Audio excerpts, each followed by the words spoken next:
mas na plenitude do que vamos sentir, do que vamos ver, do que vamos realmente presenciar somente quando formos arrebatados aos céus e assim experimentar de fato o que é o reino de Deus que nós tanto almejamos e verdadeiramente deve ser o nosso desejo estar com Ele nas alturas e assim desfrutando novos céus e nova terra. Meus amados, nós vamos então para o artigo de número 19 das 28 breves exposições das coisas fundamentais, né, dos fundamentos do cristianismo. Esses 28 artigos que foram compilados, e é claro que não fechou a Bíblia toda nos 28 artigos, mas o missionário Roberto Kallen nos deixou uns artigos muito preciosos, né, para que possamos nos aprofundar. E hoje à noite, meus irmãos, nós vamos falar sobre a igreja, o corpo de Cristo. O presbítero Velez, na última quinta, ele falou sobre o poder de serviço e testemunho, né? A importância de servirmos a Cristo e dar testemunho a respeito de Cristo. E é fato que a responsabilidade de dar o testemunho e servir a Cristo compete à igreja, compete-nos. E a cada instante nós precisamos fazer isso, sempre levar a palavra do Senhor. Então abra sua Bíblia, eu quero me basear no capítulo de número 1 da carta de Paulo aos Coríntios, capítulo de número 1. Nós vamos ler alguns versículos, são apenas 4 versos que estaremos lendo, de 1 Coríntios, capítulo de número 1, do 1 ao 4, e depois nós estaremos rapidamente lendo Efésios, capítulo 4, versículo 4. Mas antes de nós lermos as Escrituras Sagradas, o que é o artigo 19? Por gentileza, o primeiro slide aí. O artigo 19, meus irmãos, vai falar sobre o quê? A igreja de Cristo no céu e na terra é uma só e compõe-se de todos os sinceros crentes no Redentor, os quais foram escolhidos por Deus antes de haver mundo para serem chamados e convertidos nessa vida e glorificados durante a eternidade. Então nós vamos entender que a igreja, ela não é apenas essa igreja visível, que nós chamamos de igreja militante, que é justamente a reunião de pessoas vivas em Cristo Jesus, como nós estamos aqui no culto de quinta-feira, reunidos para glorificar e exaltar o nome do Senhor, mas também para conhecer, a partir da palavra, das Escrituras Sagradas, quem é Cristo, quem é o Espírito Santo e quem é o nosso Pai Celestial. Então esse artigo, ele vai trazer justamente isso, qual a importância que nós temos como igreja. Como nós falamos, nós somos essa igreja visível, militante, mas também nós temos a igreja invisível. O que é a igreja visível? E depois nós vamos aprofundar, que é justamente a igreja congregacional, reunidos na eternidade com os presbiterianos, com os assembleanos, com os batistas, com, deixa eu ver se vivamente, os metodistas, tanto do Brasil como os wesleyanos, e todos aqueles que estão espalhados na face da terra, que confessaram Jesus Cristo como seu Senhor e Salvador. Então nós precisamos ter esse entendimento. E qual é o objetivo deste artigo? Slide 2, por gentileza aí, meninos.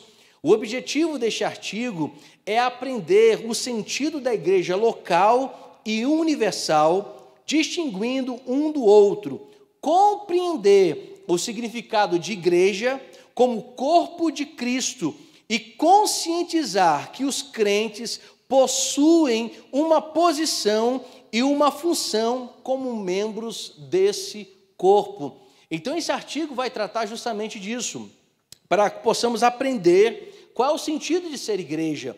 Apesar que se há hoje um número muito grande de que nós chamamos de desigrejados, né? São pessoas que é chamado de desigrejados, que eles consideram ser de Cristo, né? Que a gente não estamos aqui para julgar, não estamos aqui para condenar isso, mas são aquelas pessoas que falam, nós somos de Cristo, nós convertemos, aceitamos a Cristo Jesus como Senhor e Salvador, entendemos o que é a palavra, entendemos até mesmo os fundamentos da palavra, sabemos quem é o Deus Trino, Deus Pai, Filho e Espírito Santo, temos consciência dos atributos divinos, incomunicáveis, aqueles que são comunicáveis. Ele tem todo esse entendimento, sabe a importância da palavra, que a palavra de Deus não é apenas, ela contém, mas é a palavra, é a boca de Deus, é o manual de Deus para o ser humano. Ele nos ensina a respeito de Deus, como devemos andar, o que devemos falar, como devemos nos portar, o que devemos negar, o que nós não devemos negar, e o que nós não devemos negar. Então essas pessoas têm essa consciência, mas lhe falta o entendimento de que, por mais que possamos dizer, eu sou igreja, eu sou o templo do Espírito Santo, mas o membro, ele não pode andar separado do corpo. Então nós temos que ter esse entendimento, e aonde que alguns desigrejados falam que não há necessidade. É evidente que o culto online, o culto remoto, nos ajuda muito a ter um maior alcance. Nós conseguimos entrar em casas de muitas pessoas que talvez não queiram estar na igreja. Amém, glória a Deus por isso. É um meio de evangelismo, é um meio de alcance nessas pessoas. Mas o corpo de Cristo, ela precisa estar unida. Se fosse assim, meus irmãos, Jesus Cristo não tinha ensinado aos discípulos a importância de estar no templo, porque Jesus Cristo muitas vezes esteve no templo, como também esteve nas casas. Ele foi apresentado no templo, ele esteve aos 12 anos no templo.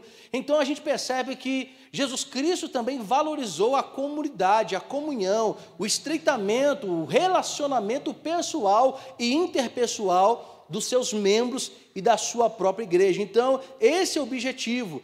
A igreja local, como nós dissemos aqui, a igreja física, em que todos nós estamos reunidos, mas também há uma igreja universal, que estão reunidas em outros lugares, em outras geografias, mas também nós temos aqueles remidos, que estão já mortos, mas não deixaram de ser igreja. E um dia teremos encontro com todos eles, como o apóstolo Paulo, escrevendo em 1 Tessalonicenses, capítulo 4, na parte final do verso 17, se não me falha a memória, que diz que os mortos ressuscitarão, e depois nós, os que estivermos vivos, seremos arrebatados. Então essa igreja será reunida para encontrar com o noivo, a noiva de Cristo, nós, salvos e remidos pelo sangue de Jesus Cristo, quer vivos, quer mortos, nos reuniremos novamente, seremos glorificados, nosso corpo será glorificado, e assim estaremos com ele nos ares, sendo igreja, corpo, e ele continuando sendo cabeça dessa igreja. Então, nós vamos ter justamente esse entendimento. Mas vamos lá para a palavra do Senhor, 1 Coríntios, capítulo aí de número 1, eu vou citar a igreja de Corinto, porque a igreja de Corinto, meus irmãos, ela passava por algumas dificuldades de ser igreja. Então o apóstolo Paulo, escrevendo à igreja de Corinto, ele trouxe muitos ensinos, como em outras cartas, mas especificamente a Corinto, porque era uma igreja que tinha dons, tinha talentos, era uma igreja que foi, claro, movida pelo Espírito Santo, mas tinha dificuldades de entender o que de fato era igreja. Tanto é que os dons que Deus, o próprio Deus, quem concedeu pelo seu Espírito Santo a essa igreja, como a gente vê em 1 Coríntios capítulo 12, e ele explicando o que realmente, de fato, de como deve ser exercido esses dons, o capítulo 13, deve ser com amor, capítulo 14, ele explica também de que forma os dons devem ser exercidos, mas era uma igreja que tinha dificuldade de ser igreja, tinha dificuldade de ter união, uma igreja que, infelizmente, uma boa parte dos cristãos ali eram carnais, não trabalhavam para Cristo de forma de unidade, como corpo, trabalhavam como membro, mas separados do corpo. Então nós vamos ver em toda a carta de 1 Coríntios, 2 Coríntios, Paulo, meus irmãos, trazendo ensinamentos profundos sobre o que ser realmente uma igreja e de que forma essa igreja deveria agir. Então vamos lá, 1 Coríntios, capítulo de número 1, a partir do primeiro verso, está escrito assim: Paulo, chamado pela vontade de Deus para ser apóstolo de Cristo, Jesus Cristo, e o irmão Sóstenes, a igreja de Deus que está em Corinto. Eu acho muito lindo Paulo usando isso, entendendo que mesmo que ele estivesse em outro lugar, tivesse em outra cidade, mas a carta, a forma como ele se reporta para a igreja, para essas pessoas de Corinto, a igreja de Deus, eu acho isso lindo, a igreja de Deus que está em Corinto, aos santificados em Cristo. Observe bem que ele enfatiza isso daí, porque o que é ser igreja, meus irmãos, de fato, é quem confessou Jesus Cristo como Senhor e Salvador. Aí, de fato, ele se torna o quê? Igreja desse corpo, ou membro desse corpo, melhor dizendo. Então, santificados em Cristo Jesus, chamados para ser santos, ou seja, eles não poderiam levar de qualquer maneira, como ser corpo, como ser membro dessa igreja, chamados para ser santos, com todos os que em todo lugar invocam o nome de nosso Senhor Jesus Cristo. Aqui Paulo fala, não apenas especifica a igreja de Corinto, mas ele abrange essa igreja universal, ele abrange o leque, ele amplia as tendas, como podemos dizer, as colunas, as paredes de uma igreja local e estende a uma igreja universal.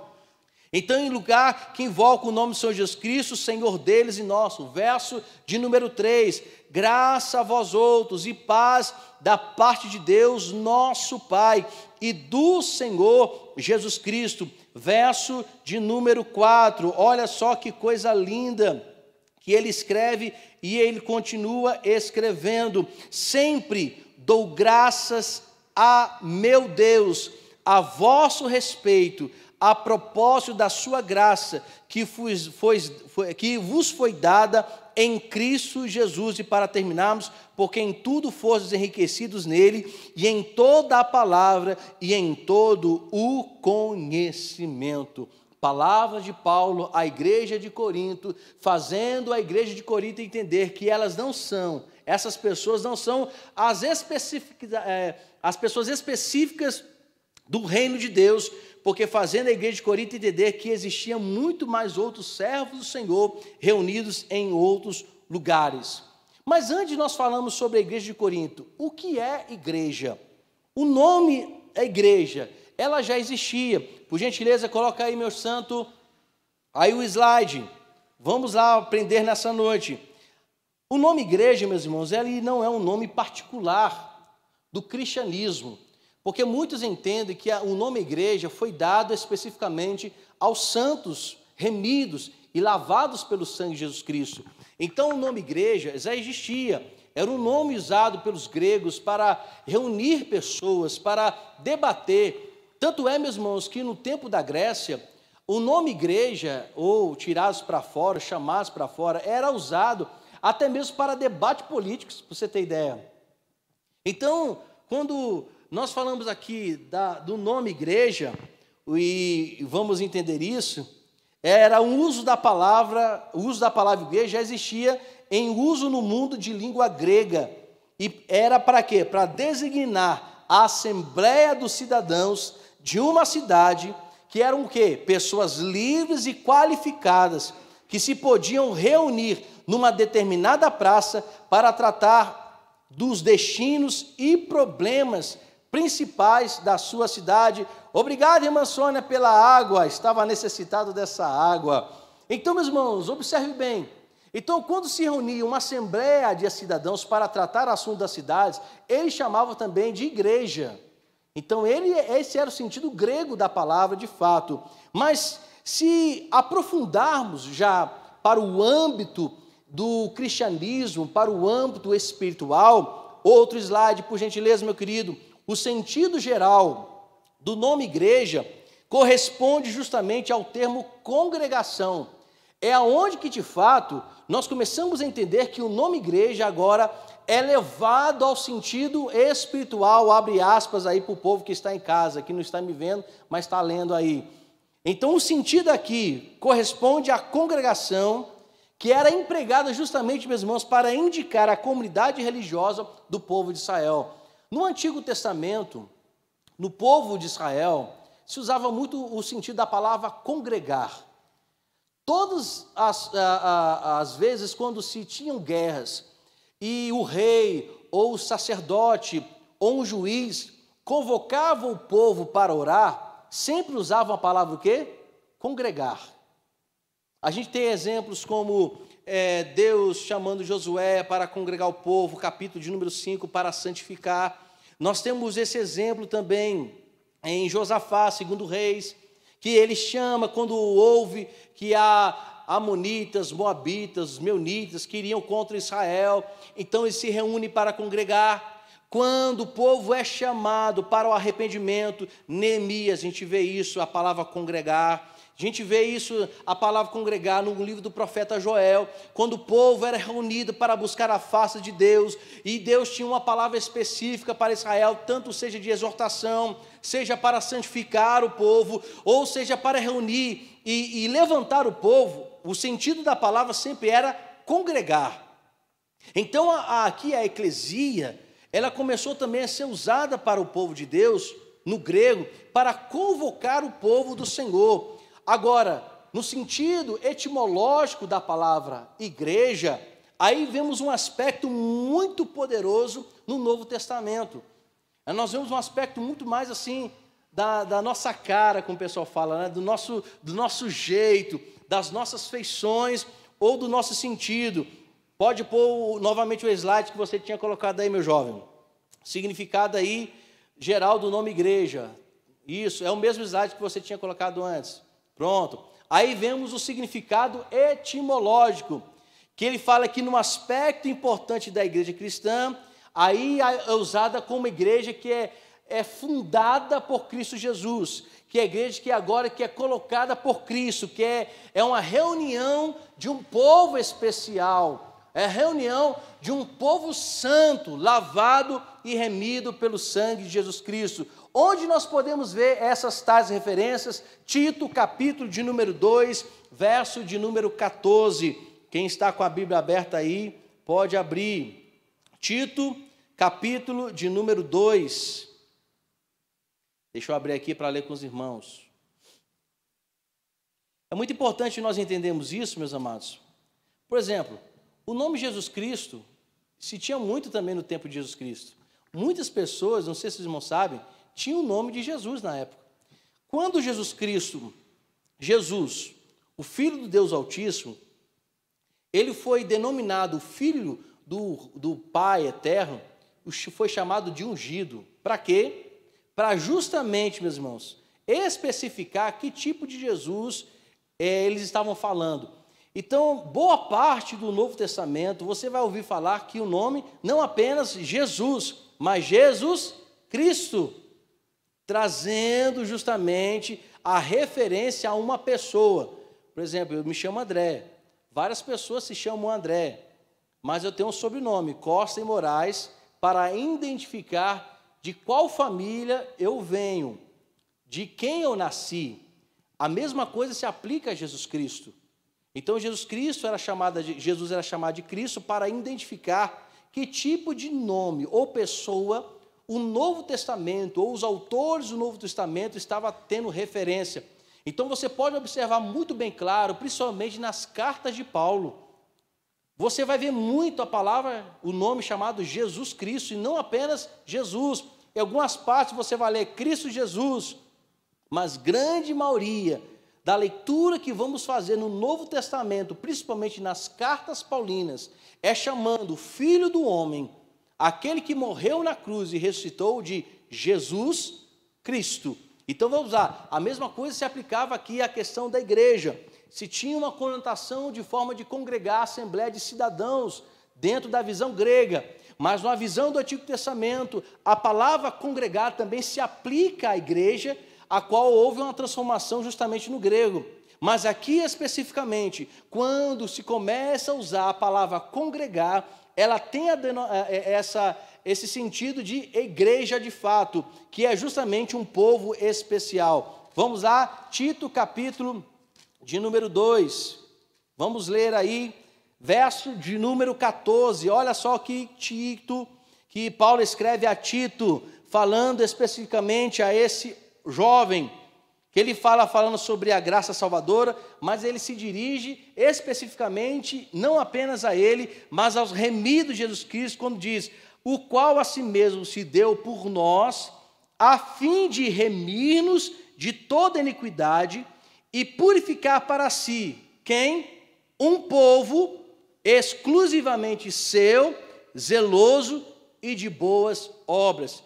Apesar que ele fala povo, apesar que ele usa aqui a palavra justamente um povo para si, a ideia aqui justamente é essa, é a Assembleia dos Santos, é a reunião desse corpo, a reunião dessa igreja. Outra referência que podemos ter também a respeito disso, se encontra em Evangelho de João, capítulo de número 17, verso de número 11 a 14. Se os irmãos quiserem abrir, fiquem à vontade para a gente continuar aqui o nosso estudo. E a hora passa rápida. Ô, horazinha abençoada, hein? Capítulo 17 de João, verso de número 11. Quando Jesus Cristo ensina sobre a oração sacerdotal, ele está aqui mostrando de que forma a oração deve ser dirigida ao Deus das luzes, ao Deus Pai, né? Verso de número 11, está escrito assim: já não estou no mundo, que essa igreja não é do mundo de fato, ela vive no mundo, mas ela não pertence ao sistema do mundo. Aqui poderíamos dizer, já não estou no sistema, mas eles continuam no sistema, no mundo, né? Mundo secular, no mundo pecaminoso. Ao passo que eu vou para junto de ti, Pai Santo, guarda-os em teu nome, que me deste, para que eles sejam um, assim como nós. Cristo Jesus rogando ao Pai por essa igreja, por essa comunidade, pelos santos reunidos. Verso de número 12: quando eu estava com eles, guardava-os no teu nome, que me deste, e protegi-os, e nenhum deles se perdeu, exceto o filho da perdição, para que se cumprisse a Escritura. Verso 13: mas agora vou para junto de ti, e isto falo no mundo, no sistema, para que eles tenham o meu gozo completo em si mesmo. Eu lhes tenho dado a tua palavra, a quem? A comunidade, a igreja dos santos e remidos e lavados pelo sangue de Jesus Cristo. E o mundo os odiou, porque eles não são do mundo, do sistema, da normalidade deste mundo. A igreja não é deste mundo, ela vive no mundo, mas não é de fato deste mundo. Vamos lá terminar, como também eu não sou. O que Jesus Cristo está ensinando? Que a igreja de Jesus Cristo vive no sistema, mas não faz parte do sistema. Ela vive neste mundo porque são cidadãos, são homens naturais, feitos de carne e osso, de órgãos, pulmões, corações, de entendimento. Mas, na verdade, o corpo de Cristo, a igreja de Cristo, ela não é deste mundo. Assim como o cabeça dessa igreja também veio a este mundo, se humilhou nessa forma humana, mas também não é do sistema deste mundo. Ele é celestial, ele é divino, ele é eterno, ele é Deus, e logo a igreja também não é desse sistema pecaminoso, mas ele é o quê? A igreja é de Jesus Cristo.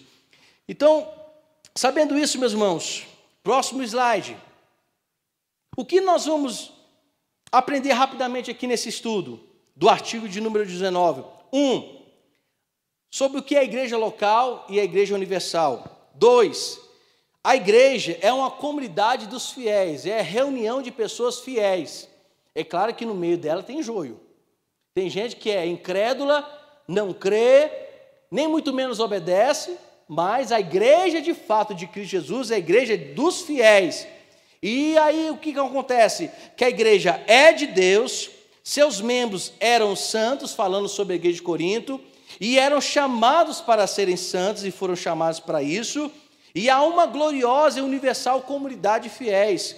Terceiro ponto, e a igreja é o corpo de Cristo. Então nós vamos ver rapidamente essas questões pontuais. Primeiro, a igreja local. Pode colocar o slide aí, meu querido, para que a gente possa ler, entender, depois faça o comentário. A igreja local, meus amados, é a reunião, a congregação das pessoas que, tendo recebido a Cristo, não qualquer pessoa, mas tendo recebido a Cristo, é outro slide, tá, meu querido? É o próximo slide, pode passar. Isso, pronto.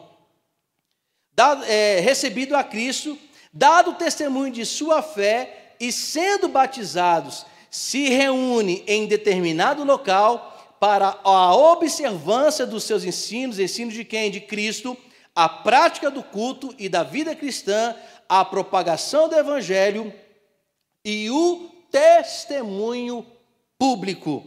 Então essa igreja local, meus irmãos, essa reunião aqui, como nós dissemos no início, nos reunimos em determinados dias de reuniões, nós estamos aqui para adorar ao Senhor, é a reunião onde pessoas se congregam, e o sentido de congregar aqui não é apenas ajuntamento de pessoas, mas há um sentido muito mais profundo, há o sentido de que propósitos e objetivos sejam únicos, se assim possível. Por quê? Quando Jesus Cristo, antes de ir assunto aos céus, disse aos seus discípulos: vocês vão ficar em Jerusalém, até que do alto sejais revestidos de poder. Quando houve o Pentecostes, Atos 2, você vai ler ali que todos estavam reunidos num só propósito. Então observe bem, a igreja, a reunião, a congregação dessas pessoas num local, Igreja Evangélica Congregacional Central de Campina Grande, Rua 13 de Maio, número 250, Centro, Campina Grande, enfim, aqui é uma igreja local. Mesmo sendo uma igreja local, se tem um propósito muito mais do que reunir no local. Nós estamos aqui de forma exclusiva, entendendo que o adorado é a pessoa de quem? De Cristo Jesus. Por isso, vai aqui, meus irmãos, um lampejozinho. Se você, meu querido, que está em casa, ou nós que estamos aqui, estamos querendo ir para a igreja, em detrimento apenas de pessoas, de homens, para ver o homem, ou para adorar o homem, nós não estamos cumprindo o fato de sermos verdadeiramente igreja. Por mais que seja local, a ideia da congregação é dar testemunho da nossa fé, é de adorar o Senhor, a partir, é claro, da confissão dos nossos pecados, confessar Jesus Cristo como Senhor e Salvador, logo entendendo a remissão, eu vou procurar o batismo com água, que é o nosso caso por aspersão. E o batismo com água, ele, no sentido de igreja, é o meu desejo de ter um compromisso ainda mais profundo com o corpo de Cristo, não apenas externando quem é Jesus Cristo, não apenas externando o que eu penso, o que Cristo representa para mim, mas também trazendo de forma pública que eu quero pertencer a esse corpo, e por fato de querer pertencer a esse corpo, eu quero dar testemunho da minha fé, eu quero reunir para observar os ensinos da palavra. É onde, meus irmãos, que neste lugar, não apenas aqui no púlpito, mas em qualquer âmbito que estivermos, nós precisamos entender que este lugar é exclusivamente para pregarmos a palavra e os ensinos dessa palavra, não mais outra coisa. Porque esse é o objetivo de ser igreja. Reunimos para ouvir exclusivamente uma única palavra. E qual é essa única palavra? As Santas Escrituras. Se as pessoas se reúnem numa igreja para falar sobre qualquer outra coisa, é claro que aqui na igreja, no púlpito ou na sala, nos reunimos para falar sobre outros temas, mas todos os temas precisam estar baseados no maior de tudo e de todas as Escrituras, a Bíblia. Podemos falar até mesmo sobre questões políticas, podemos, mas temos que olhar na palavra o que nos ensina a respeito de que forma vamos olhar a política.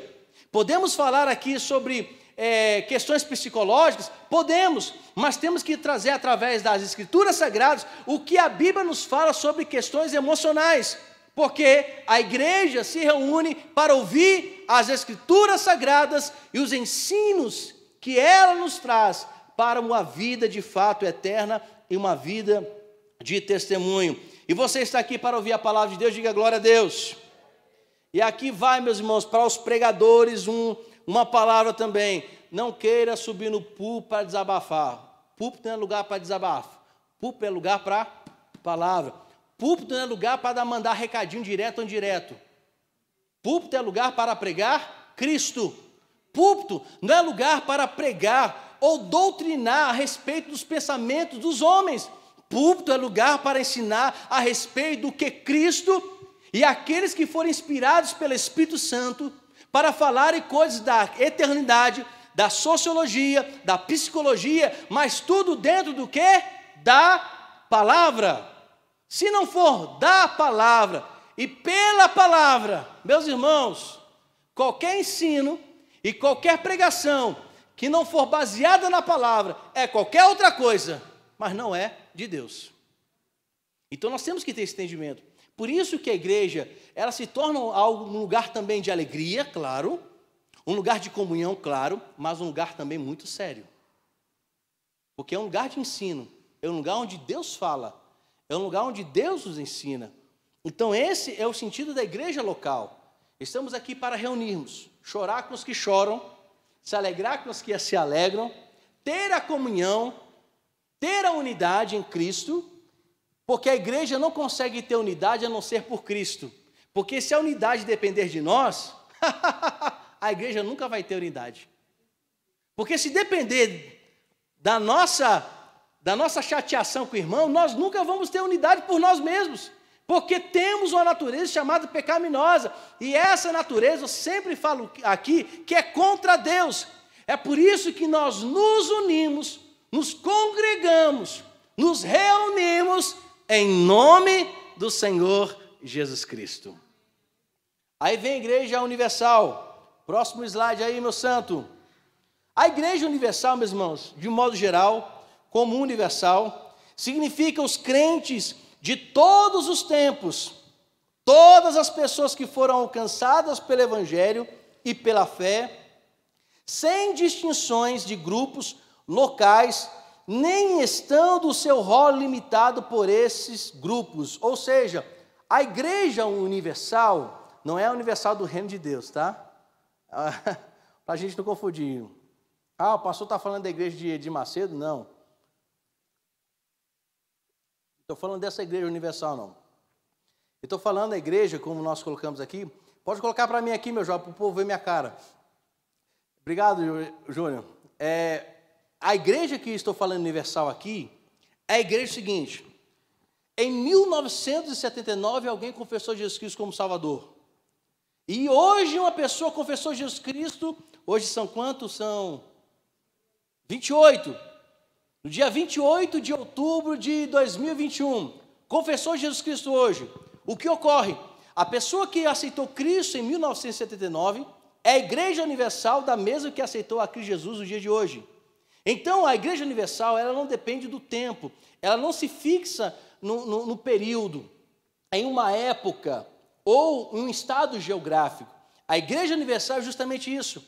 Desde as pessoas mais antigas que confessaram Jesus Cristo, ou as mais novas que aqui estão, independente se ela esteja no Brasil, nas Filipinas, na China, na Oceania, ou no Polo Ártico, enfim, não depende de questões geográficas, depende do que? Aonde estiver um santo de Cristo, reunido em nome dele, confessado, sim, os seus pecados a ele, a Cristo Jesus, ela é chamada de igreja universal. Então esse é o significado. Então pode ser um membro da igreja local que foi simplesmente batizado, tornando-se por causa disso o seu membro, ou então outra pessoa em outro local que está reunido também, uma pessoa que batizou, confessou Jesus Cristo, essa é chamada a igreja universal. É a igreja que podemos chamar de igreja atemporal, né? A igreja fora da geografia fixa.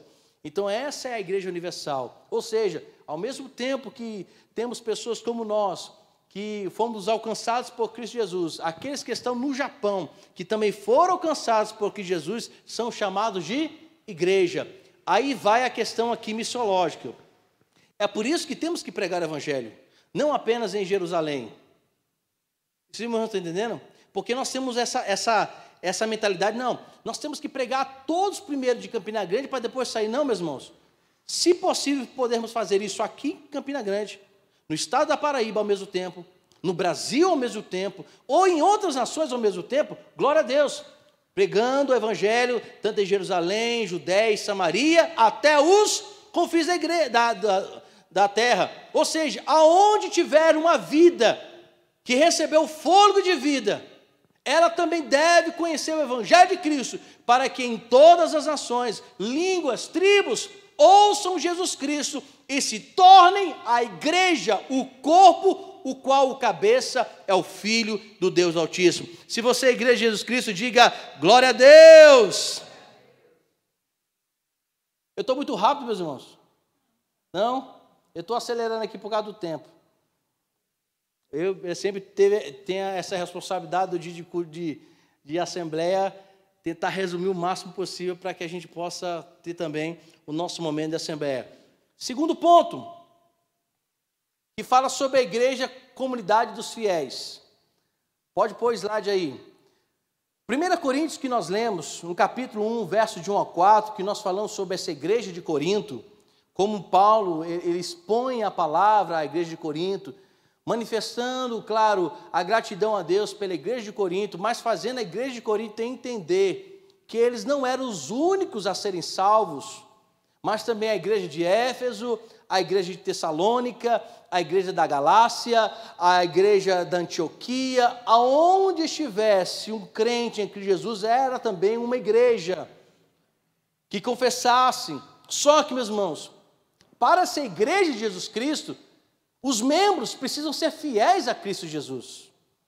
Então, esse negócio de assim, eu tenho Jesus Cristo no coração, mas não confessou de fato Jesus Cristo, não se arrependeu dos seus pecados, e muito menos tem interesse de fato de ser igreja, aí, meus irmãos, eu sinto muito, biblicamente falando, não se tem respaldo para dizer que essa pessoa de fato é fiel. Porque a gente quer dar um jeitinho, né? quer adoçar a boquinha das pessoas, não é assim? Não, pastor, a gente dá um jeitinho. Essa pessoa ela pode entrar no reino de Deus pelo atalho. Não tem atalho no reino de Deus não, meus irmãos.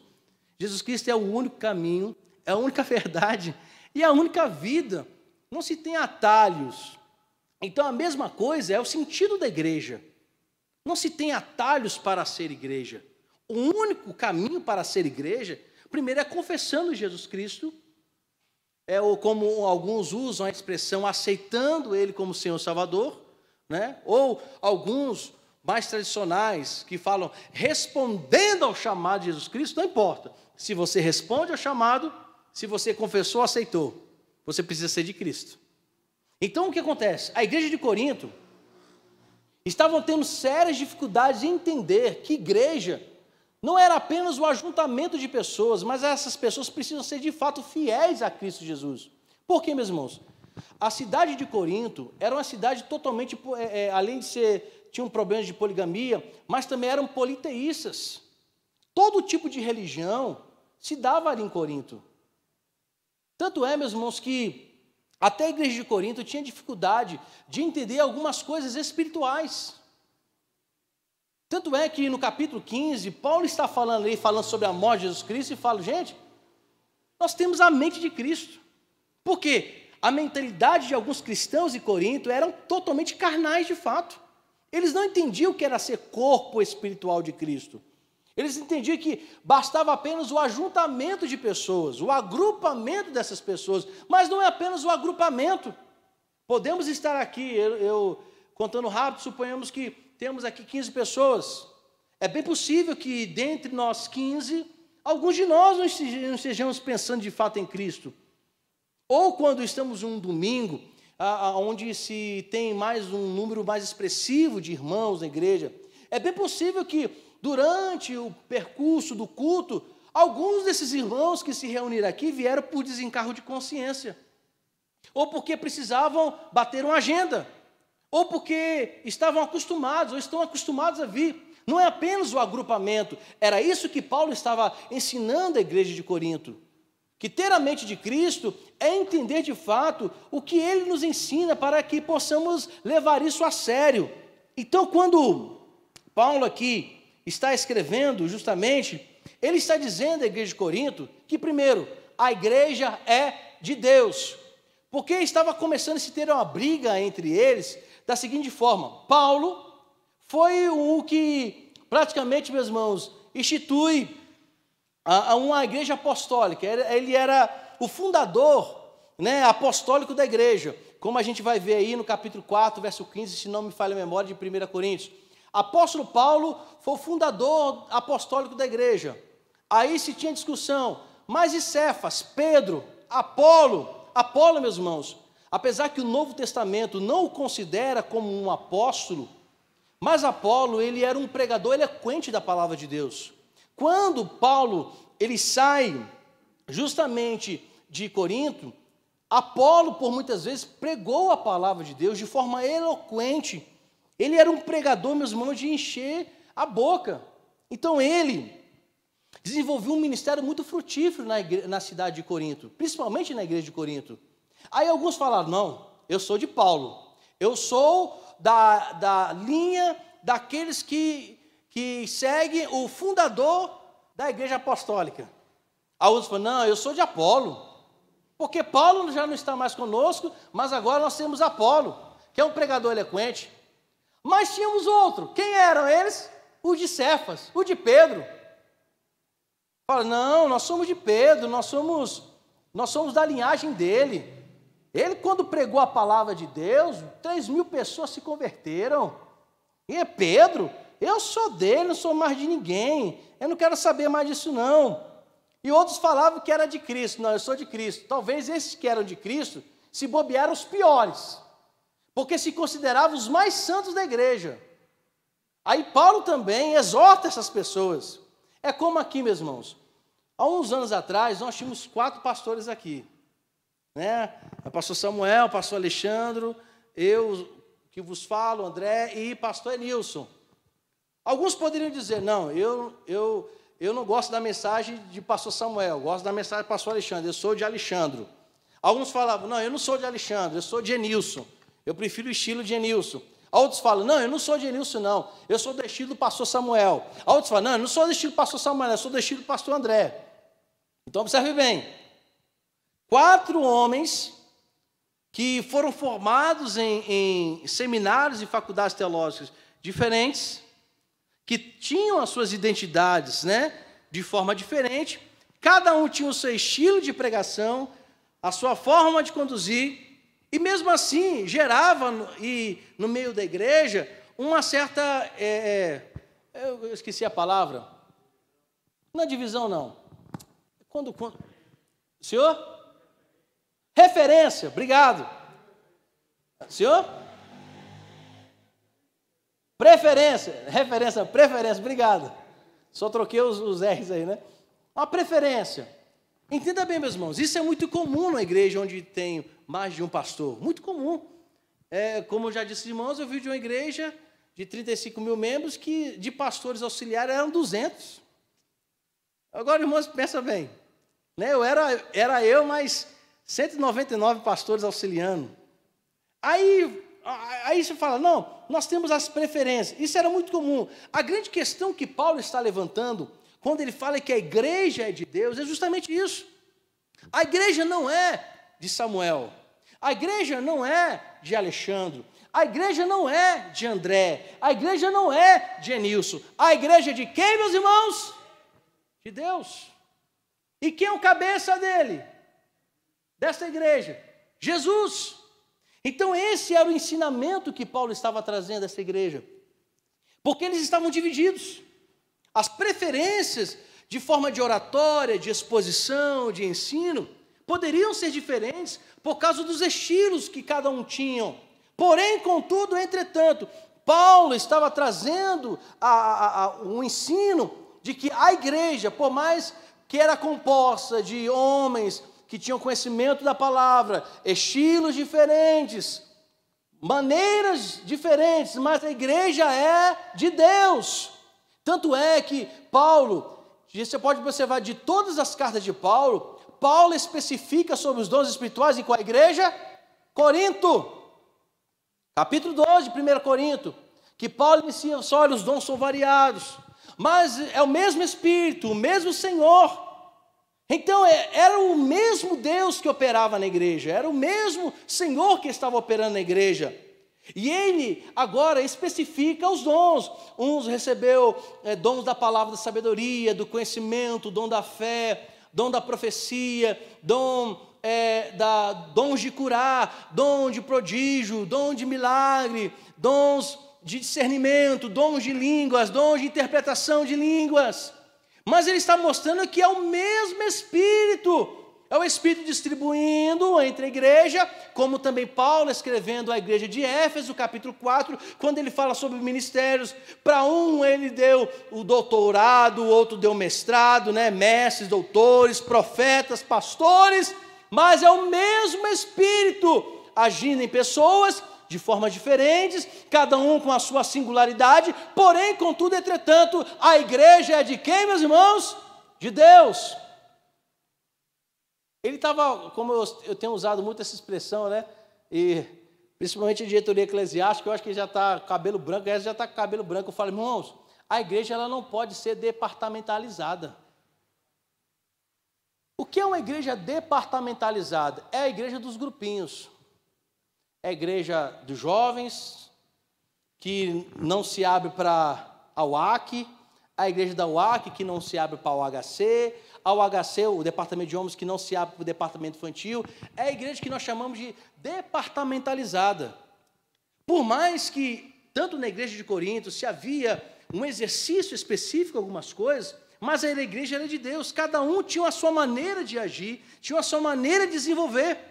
Mas esse desenvolvimento de um grupo ou de uma pessoa era para edificar o quê? Toda a igreja. Então o que Deus te deu como dom, talento, ministério, se Deus te chamou, enfim, ou lhe concedeu os dons espirituais, não é para se ensoberbecer. É o que nós falamos no início, capítulo 13 de 1 Coríntios. Se não houver amor, não vale nada. Você pode ter o dom da fé, mas se você não exercer com amor, não vale nada. Se você não exerce o dom da profecia com amor, não exerce o dom da profecia sem amor, não vale nada.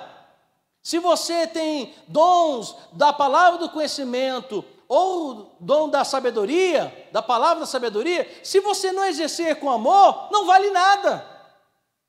Então o que nós recebemos como igreja, os dons que Deus nos deu, o ministério que não é nosso, é uma coisa que a gente precisa corrigir. O meu ministério, é assim que a gente fala? Mas o meu ministério, nós não temos nada, meus irmãos.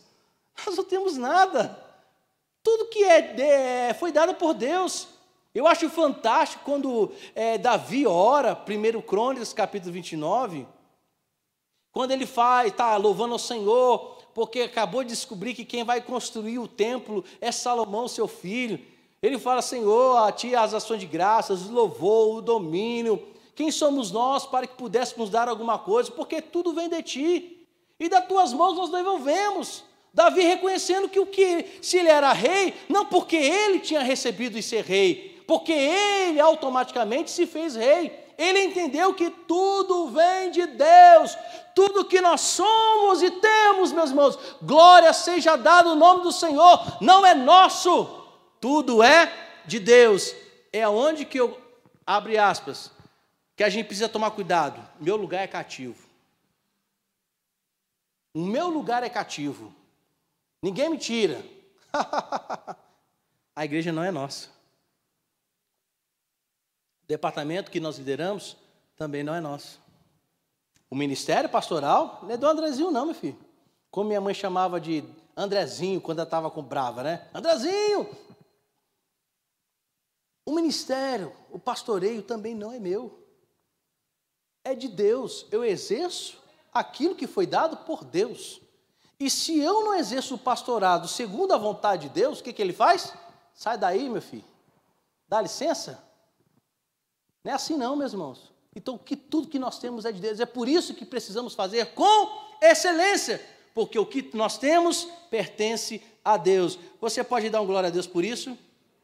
eu vou dar um pulo aqui, tá certo? Para que a gente possa... Eita, horário abençoado. Ainda vou ver, vou orar para o horário parar, não apenas aqui o relógio da igreja, acabar a bateria, mas do mundo todo, tá? Porque pode acabar a bateria aqui, mas o relógio do poço ainda continua. Eu quero pular, meus irmãos. Então, nós temos que entender que a igreja é de quem, meus amados? A igreja é de Deus. E tudo que é exercido na igreja, dons, talentos, ministérios, liderança, departamento, pertence a quem? A Deus. E quem exerce? Nós, humanos. Mas tudo pertence a Deus. Outra questão que eu quero aí, que os irmãos entendam. Está aí, Júnior, aberto aí, meu querido? Os seus membros devem ser santos. Parte 2 aí, ponto 2. Outra questão. Há uma gloriosa e universal comunidade de fiéis, ou seja, os fiéis não estão apenas aqui. Aí, meus irmãos, nós temos que tomar muito cuidado quando uma igreja, claro, que é considerada genuinamente evangélica, e é uma igreja genuinamente evangélica. É aquele que crê na Trindade, Deus Pai, Deus Filho, Deus Espírito Santo. É aquele que crê que a palavra de Deus é inerrante, não existe falhas na palavra, ela é a palavra do Senhor. A igreja genuinamente evangélica crê que Jesus Cristo é o Salvador e Senhor de todos nós. Tanto ele era 100% Deus, como continua sendo, como ele era 100% homem. Tinha a natureza divina, mas recebeu também a natureza humana, não a pecaminosa, mas a natureza humana, de sentir dor, de chorar, sentir fome. Então, são esses parâmetros que vão fundamentando se de fato a igreja é genuinamente evangélica, que Cristo é o Senhor, não existe apenas Deus, mas Espírito e Jesus Cristo. Então, talvez outro dia a gente fale sobre essas questões, né? Para a gente saber de fato qual igreja é genuinamente evangélica. Mas eu não posso chegar assim, não. Só existe a Igreja Evangélica Congregacional Central da 3 de Maio. Só aqui salva. Porque boa parte de alguns slogans de algumas igrejas, elas consideram como aquela igreja fosse a única. Vem aqui que o poder de Deus está aqui. Aqui está quem salva. Apesar que tem um versículo que é bíblico, aqui está quem é maior que o templo, mas não está falando que aqui apenas está quem é maior que o templo. É para entendermos que no tamanho da igreja, não é a igreja que é maior, mas Cristo que está nela pelo seu Espírito Santo que é maior. Então nós temos que tomar cuidado quando nós ouvimos de alguns pastores ou algumas igrejas dizendo, aqui está a bênção, só aqui está a bênção. Aqui a nossa forma é a única. Eu creio, meus irmãos, que nós, como congregacionais, somos uma parte do reino de Deus. Somos uma parte de uma grande igreja universal. Somos uma parte de uma grande igreja de homens e mulheres remidas pelo sangue de Jesus Cristo. Mas há um glorioso momento que nós temos entender que nós somos de fato uma igreja universal. E aonde quer que haja um regenerado pelo Espírito Santo, um verdadeiro invocador, meus irmãos, do nome de Jesus Cristo, ali está também um membro da igreja de Cristo Jesus. Mas isso não é desculpa para você ficar em casa. Eu sou igreja, eu sou templo. Não. A igreja aqui precisa ter participação com outro que é a igreja também. Nós precisamos ter unidade. E por fim, meus amados irmãos, a irmã que vai... tem muita coisa? É uma só? Então eu vou... Só 2? Então, por fim aqui, para que possamos ir para a Assembleia. Os irmãos estão entendendo até aqui? Amém? Amém? Passa aí, meu querido, para o slide, acho que é o slide de número 10. Veja aí, Júnior. O último slide. Pode passar. Pronto, deixa aí fixo aí, depois eu vou pedir, certo? Mas volta para o slide anterior, por gentileza, Júnior. Terceiro ponto, a igreja, corpo de Cristo. 1 Coríntios capítulo 12, que nós mencionamos, fala que, apesar que todos receberam os dons espirituais, mas todos somos a igreja de Jesus Cristo. Então a igreja é uma unidade espiritual. E isso Paulo também, ele menciona em boa parte da carta que ele escreve à igreja de Corinto. Que é a igreja de Jesus Cristo, quem move nela é o Espírito Santo, quem distribui os dons dela é o Espírito Santo, que a igreja ela é regenerada, ela foi transformada, que a igreja ela não pode ser de forma nenhuma de especificidade de fulano, de ciclano, a igreja ela pertence a Jesus Cristo. Então a igreja é uma unidade espiritual. Apesar de sermos muitos, mas somos unidos e somos também espirituais. A igreja é um corpo só, que o divide ou mesmo perturba qualquer de seus membros, peca contra a unidade da igreja. Ou seja, se nós somos a igreja, um só corpo em Cristo Jesus, qualquer pessoa que perturba ou tenta dividir este corpo, essa igreja, ela peca contra a unidade dessa igreja. É onde que Salomão assevera muito bem, pontua muito perfeitamente em Provérbios 19, que ele fala que, Provérbios 6, melhor dizendo, que ele fala sobre 6 coisas o Senhor aborrece e a 7ª ele o quê? Abomina. E qual é a 7ª que ele abomina? Aquele que gera, ou que cria, ou que faz, ou que traz contenda entre os irmãos. Então, meus irmãos, nós temos que pensar 2 vezes quando nós queremos dividir, ou queremos inflamar alguma situação para dividir o corpo de Cristo. Então, qualquer pessoa que tenta perturbar, qualquer pessoa que tenta dividir a igreja, ele está pecando contra a igreja. E logo pecando contra a igreja, está pecando contra o próprio Jesus Cristo, que é o cabeça e o Senhor dessa igreja. Então a igreja, meus irmãos, ela é vocacionada por Deus, cuidada pelo Espírito, tem em Deus o mesmo Senhor, que opera de modo diferente e nos uniu pela mesma vocação. Por mais que, como nós dissemos inicialmente, tenhamos, meus irmãos, maneiras diferentes de como ser usado, de como falar, de como agir no meio do seio da igreja, nós somos chamados para a mesma vocação, para o mesmo propósito, o mesmo intuito. Qual é? Que acima de todas as coisas, Cristo seja glorificado no meio do corpo e que este corpo, os seus membros, possam usar os talentos e o ministério que é de Deus e foi concedido a eles para edificar o corpo, a igreja de Jesus Cristo. Então, aqui eu anotei algo muito interessante que fala que quem despreza ou perturba a obra de Deus, que Deus está realizando, não entende o que Deus está operando. Então, a pessoa que não quer, meu irmão, uma pessoa, olha, infelizmente, nós temos muitas pessoas que perturbam demais na igreja. E não é só aqui não, em qualquer lugar. Que vem de ajudar, só atrapalha. Infelizmente, vamos ser realistas. Que só enxerga negativo. Né? Só enxerga o pior. Nunca consegue ver o melhor. Quando chega, não gostei não. Devia fazer diferente. Não sei se os irmãos lembram, isso em 2000, alguma coisa aí. No culto da família, o Mandemir, só faz favor... O senhor preparar aquela mesinha ali para a nossa irmã Miriam, por gentileza. Aí colocamos vários cartazes da família aqui, eram várias famílias diferentes. Aí chegou assim e falou assim, ô pastor, não gostei não, porque está faltando uma família desse jeito. Aí está faltando essa família desse jeito. Você me dê a solução? Não, pastor, falei assim, vamos fazer o seguinte, o irmão manda confeccionar uma família aí que o senhor quer e manda trazer para cá. Graças a Deus, era a família heterossexual, né? Que nós não compartilhamos nem concordamos com outro tipo a não ser a família bíblica. Mas, então, isso acontece, meus irmãos. Às vezes as pessoas querem censurar, querem criticar, mas justamente a grande parte dessas são as que não pegam a mão no arado. Né? Não pegam a mão no arado. E nós precisamos entender que nós não devemos perturbar a igreja de Cristo. Nós podemos, sim, fazer observações, fazemos críticas que possam vir acrescidas também de solução, porque quem critica, eu sempre falo, precisa também ter alguma solução, porque só criticar é fácil, vamos também mostrar a solução. A igreja de Cristo é isso, é fato que a igreja de Cristo é para pessoas doentes, carentes, necessitadas, debilitadas, limitadas, isso é a igreja. Nós não podemos limitar quem entra, quem sai. A igreja precisa entrar todo tipo de gente para ser restaurada, liberta, regenerada, limpa pelo sangue de Jesus Cristo e sair sendo salvo e proclamando o evangelho que liberta e transforma. Glória a Deus! Então a igreja, ela não pode ser elitizada. A igreja não pode achar que o nível dela precisa apenas ter um nível alto de escolaridade, e também é para os simples que ainda não alcançaram a escolaridade.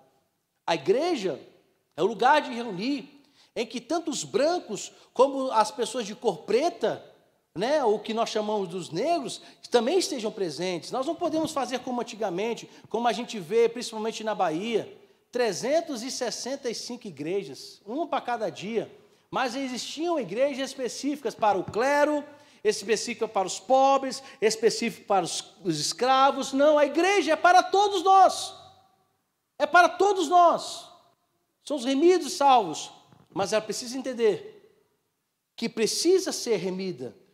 A igreja, de fato, ela é espiritual, precisa ser remida. E, por final, meus irmãos, o último slide, para que possamos entender sobre igreja universal e igreja local. A igreja local, não sei se dá para enxergar aí, ela é situada numa cidade, num bairro, num lugar geográfico. A igreja local é um agrupamento de pessoas que, confessando a Cristo, são batizadas com água, que é o nosso caso como congregacionais. Em outras igrejas são batizados nas águas, mas nós batizamos com água porque é aspersão.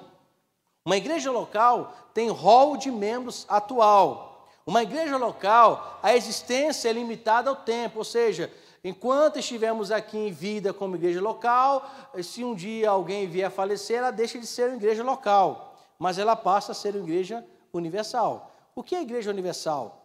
Né? Ela não tem sede terrena, ela é espiritual. As reuniões dos verdadeiramente batizados com o Espírito Santo, é a reunião onde as pessoas receberam o Espírito Santo, foram selados pelo Espírito Santo a partir da sua confissão a Cristo Jesus. A igreja universal, o rol de membros é indefinido, ela não é definida pelo rol local, que tem fichas, não, ela é indefinida. Quantos maiores salvos, melhor ainda, para essa igreja universal. E a igreja universal, a sua existência é eterna. Acerto, meu irmão? Então essa é a diferença de uma igreja universal e de uma igreja local. E se você tem curiosidade de saber a diferença entre uma igreja militante e uma igreja triunfante, a igreja militante ela é composta de pessoas que vivem. A igreja triunfante são aqueles irmãos que morreram em Cristo. Tá certo? Mas não deixaram de ser igreja por causa disso. Estão aguardando, como nós dissemos, o dia de Jesus voltar para serem ressuscitadas e logo com os vivos serem arrebatados. Amém, meus irmãos? Vamos colocar em pé, vamos orar.